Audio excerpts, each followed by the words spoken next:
Good afternoon এইস কিচেনের বন্ধুরা, এইস কিচেনে সবাইকে স্বাগত জানিয়ে আজকের রেসিপি শুরু করছি। আজকের রেসিপি মাখানা চাট।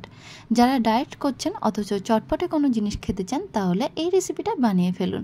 তার জন্য লাগবে এক বাটি মাখানা, পেঁয়াজ, কাঁচা লঙ্কা, ধনিয়া পাতা আর টমেটো, আর লেগে যাচ্ছে এখানে ক্যাপসিকাম। এই সবগুলো একদম ছোট ছোট করে কেটে নেব। তারপরে একটা ডালিম নিয়ে সেটাকেও ছাড়িয়ে নেব। আর নিয়েছি হাফ শসা, সেটাকে একদম ছোট ছোট করে কেটে নেব। এরপর মিডিয়াম ফ্লেমে 1 চামচ সাদা তেল দিয়ে হালকা করে মাখানাগুলো কিন্তু রোস্ট করে নেব। তারপরে দেখুন দিয়ে দিচ্ছি 1 চামচ কাশ্মীরি লঙ্কার পাউডার, 2টো ম্যাগি মশলা, হাফ চামচ দেবো বিট লবণ এবং হাফ চামচ দেবো ধনিয়া পাউডার। এই সবগুলো মশলা একসাথে বেশ ভালোভাবে মাখানার সাথে মিশিয়ে নিয়ে তারপরে একটা বড় বোলের মধ্যে রেখে দেব।